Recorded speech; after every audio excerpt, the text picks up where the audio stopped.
Hello, and welcome back to the Wycliffe Library. I'm Miss Lori, and I'm here for book talk number 6 for middle grade students. Today I have 3 of some wonderful books that I've read over the past year or so that I would like to share with you. And the first one, as we hop right into it, the first one is called Cyclone, and this book is written by Doreen Cronin.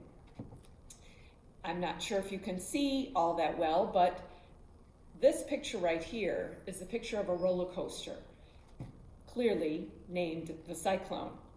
In this book, there's a young girl who has waited for years and years and years to be old enough and tall enough to ride this Cyclone. I'm just going to read the book cover here, and I hope that what the author and the publisher has written here is enough to get you very interested in this book. It's very exciting, it's kind of scary, and here we are. What do you do after you've blackmailed your cousin, the best cousin in the world, into doing something she really, really doesn't want to do, so that she does it anyway? And then something terrible, not gum in your hair terrible, but ends up in the hospital terrible, happens. And you know that it's all your fault. And now your cousin can't even speak, which is even more terrible. But if she can't talk, then she can't tell anyone the terrible thing you've done, which makes you a little happy, but then an even more terrible person than you were before, right? Meet Nora, the blackmailer, the worst cousin in Coney Island. You have to read this book to find out what happened. Again, Cyclone by Doreen Cronin. Book number 2, called Dress Coded. This one's relatively new to our collection. It's a J+, so you'll find it over in the YA area in the Wycliffe Library. This one is written by Carrie Firestone, and this one is about a young girl in middle school who is finding in her school some things that she has a problem with in the administration. And so she decides she's going to create a podcast and talk about it. Again, I'm just going to read this, the book cover here, which is a great thing to do when you're looking for books and you're not really sure what it might be about. They give a real nice summary. This one, Molly Frost is fed up because Olivia was yelled at for wearing a tank top. Because Liza got dress coded and Molly didn't, even though they were wearing the same exact outfit. Because when Jessica was pulled over by the principal and missed a math quiz, her teacher gave her an F. Because it's impossible to find shorts that are longer than your fingertips. Because girls' bodies are not a distraction. Because middle school is hard enough. And so, Molly starts a podcast where girls can tell their stories. And before long, her small rebellion swells into a revolution, because now the girls are standing up for what's right, and they're not backing down. This, Dress Coded by Carrie Firestone, is a great read for anyone who's fed up with some of the rules and things that they don't feel are fair. So if you're interested in maybe starting a small revolution in your school, nothing terrible, read Dress Coded by Carrie Firestone. I think you'll find that what the girls were complaining about, they did have a legitimate concern. Last, but certainly not least, from one of my favorite young adult authors, Jason Reynolds, is the book Ghost. And Ghost is the first of 5 in this series about a team, 5 young people who are runners, track runners, and they have a shot at the Junior Olympics. So there are 5 students who come from different schools to run for this particular team, whose coach is a former Olympic track star himself.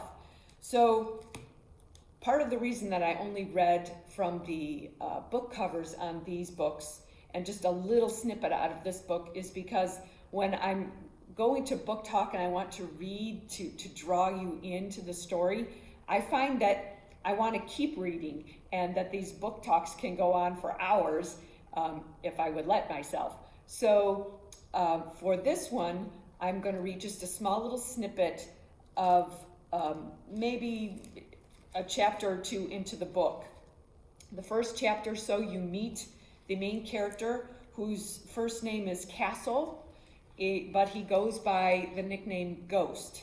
And you read a little bit about Ghost, how he got his name, and a little bit about his life in the first chapter too.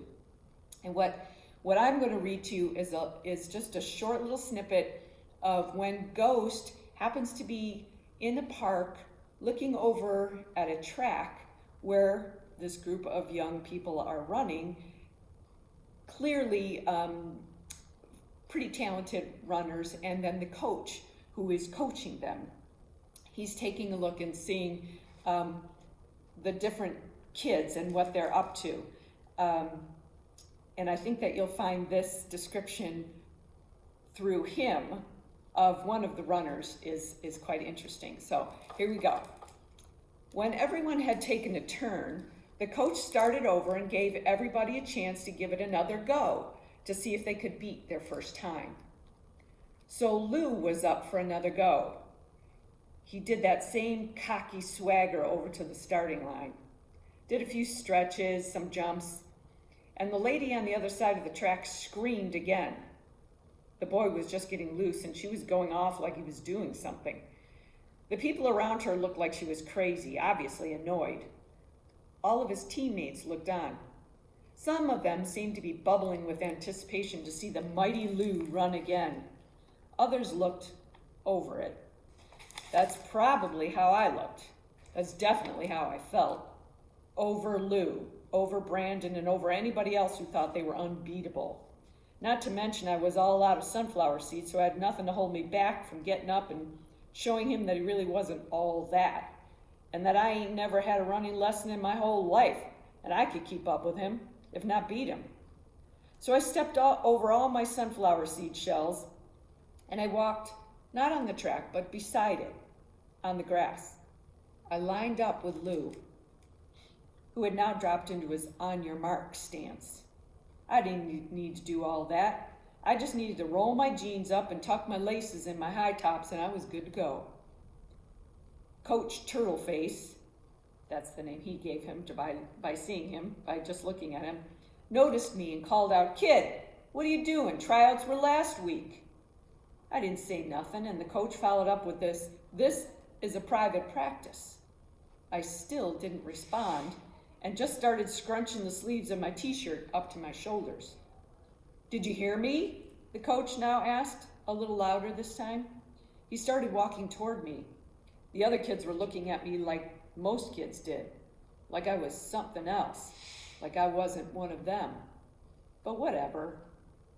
"Do you not understand what private means?" the coach jeered. I thought of a funny comeback, but I kept it to myself. "Yeah, man, the track is for runners, not for people who want to pretend they like to run," Lou jabbed, now standing straight. He looked me up and down, then flashed an arrogant grin. "Just blow the whistle," I finally called back to the coach. He stopped in his tracks and glared. Then he looked at Lou before continuing in my direction. He pointed his clipboard at me. "Listen, you get one run, hear me? After this, I don't want to see you around here no more. This is serious business, you understand?" I gave him the whatever face and nodded. He pointed his stupid clipboard at me again like I was scared of that. "Please." Then the coach headed back to the finish line. Lou shook his head at me and growled, "Hope you're ready to get smoked." This time I said it. "Whatever," and gave him my best ice grill to make sure he knew he didn't scare me. And he didn't. We were just running, not fighting. So why should I be frightened by some milk-faced running boy? Now back at the other end of the track, the coach yelled out, "On your mark." Lou dropped down on all fours again. I just put my right foot forward. Get set. Lou put his butt in the air. I leaned in. Then, beep. I wish I could tell you what I was thinking, but I can't. I probably wasn't thinking nothing, just moving. Man, were my legs going. I pumped and pushed, my ankles loose and wobbly in my sneakers, my jeans stiff and hot, the whole time seeing Lou out of the corner of my eye like a white blur. And then it was over, and everybody watching, all the other runners, clapped and hooted, pointing at both of us. Some had their mouths open, others just looked confused. The lady on the other side of the track, not a peep. But all the people around her were standing and cheering. Lou walked in circles with his hands on his head, trying to catch his breath, panting and wheezing out, "Who won? Who won, coach?" "I don't know, son. Pretty close." The coach said it like the words were sour in his mouth. I walked back over to my bench, grabbed my backpack, and to keep my part of the deal, I headed out. I'd made my point, and it wasn't like I wanted to be part of their little club. I just needed everybody to know that the fancy white black boy wasn't all that. "Kid!" I could hear the coach's footsteps coming behind me. I was still trying to get my heart to stop tripping and my lungs to start working again. "Kid, wait!" "Wait," he said, running up beside me. He's wearing those sweatpants with the swishy kind that make every step sound like paper crumpling. "Who you run for?" he asked. "What? Who did I run for? What kind of question was that?" "I run for me." "Who else?" I replied. I stopped walking. "No, I mean, what team?" "No team." "I see," he glanced over at the track. "So then, who trained you? Somebody had to train you to be so fast." "Nobody. I just know how to run." "You just know how to run," he repeated under his breath. Yes, you do," he said. "Look, I don't know you. What's your name?" "Castle Crenshaw," I said, then quickly clarified, "but everybody calls me Ghost." And that is a part of this book called Ghost. Once you love this book, finish this book, there are 4 others in the series, all of which have the main character of one of the other kids on the team. So that's what's kind of cool about this series, is that when you finish this one, if you're in love with the character of Ghost, you get him in 4 other books. So those are my 3 books for my number 6 book talk for you middle schoolers: Cyclone by Doreen Cronin, Dress Coded by Carrie Firestone, and Ghost by Jason Reynolds. Thank you. I hope you liked them. Come see us at the library. Have a good day.